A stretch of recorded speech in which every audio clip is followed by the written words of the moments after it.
নমস্কাৰ সকলোকে আদৰণি জনাইছো আজি লৈ আহিছো আনটা নতুন ৰেচিপি আশা কৰো আপোনালোক সকলোৱে ভাল পাব আৰু ভিডিওটো মোৰ স্কিপ নকৰি শেষলৈকে চাব তেন্তে আহক দেৰি নকৰি ভিডিওটো ষ্টাৰ্ট কৰো এয়া মই এমুঠি জোখৰ ডাংবডি মাহ লৈছো আৰু এতিয়া এখিনি মই ভালকৈ ধুই লম আৰু ধুই পেলাই মই সমান সমান সাইজত কাটি লম আৰু এদৰে মই গুটেইখিনি ডাংবডি সমান সাইজত কাটি লৈছো এনেকৈ সৰু সৰুকে আৰু কাটি পেলাই মই ধুই লৈছো আৰু ইয়া মই ৰেডি কৰি লৈছো পিয়াজ নহৰু আৰু ডাব নাৰিকল কুটি লোৱা লগতে লৈছো নৰসিংহৰ পাত আৰু শুকান জলকীয়াখিনি মই মিক্সিত মাৰি লৈছো পটাত পিছি ললেও হয় আৰু এয়া এখন কেৰাহী মই গৰম কৰিছো আৰু ইয়াতে দিছো তেল আৰু এই তেলতে দিছো মই কুটি লোৱা পিয়াজখিনি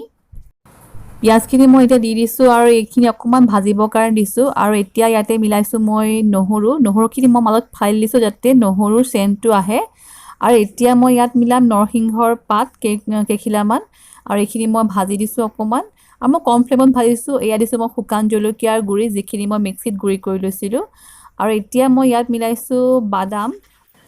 আৰু এইখিনি বাদাম মই অকমান সময়ৰ কাৰণে ভাজিম যাতে বাদামখিনি মচমচীয়া হৈ যায় খুব কম ফ্লেমত আৰু এইদৰে ভজা হোৱাৰ পাছত এতিয়া মই ইয়াত মিলাইছো ডাংবডিখিনি যিখিনি ডাংবডি মই কুটি লৈছিলো আৰু এইখিনি অকমান সময় ভজাৰ পাছত এতিয়া ইয়াত মই দিছো মোৰ হিচাপ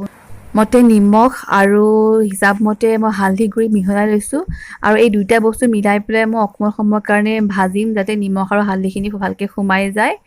আৰু এতিয়া ইয়াৰ পাছতে মই মিলাম মই কুটি লোৱা ডাব নাৰিকলখিনি আৰু এই ডাব নাৰিকলৰ সলনি খুদা নাৰিকলো আমি দিব পাৰো কিন্তু ডাব নাৰিকলৰ টেষ্টটো বহুত ধুনীয়া আনে আৰু সেই কাৰণে মই ডাব নাৰিকল ইয়াত মিলাইছো আৰু এই গুটেইখিনি বস্তু মিলাই মই ভালদৰে লৰাই দিছো হেতাৰ সহায়ত আৰু এতিয়া মই ঢাকনি সহায়ত ঢাকি দিম যেতিয়ালৈকে নিসিজে আৰু খুব কম ফ্লেমত দি পেলাই মই ভাজিখিনি সিজিবৰ কাৰণে এৰি দিম প্ৰায় 10 মিনিট হৈ গৈছে এতিয়া আমি ইয়াৰ গুটে মাছখিনি সিজি গৈছে আমি ইয়াতে ইমানটো ৰাখি দিম আৰু গেছৰ জুই নমাই দিম আৰু এতিয়া আমি ইয়াক পৰিবেশনৰ কাৰণে বাটি এটাত মই কাঢ়ি লৈছো ইয়াক আৰু বহুত ধুনীয়া হয় ভাজিটো যেহেতু নৰসিংহৰ বাদামৰ ডাবৰ নাৰিকলৰ যেটো ফ্লেভাৰ বহুত ধুনীয়া কম্বিনেশ্যন আনে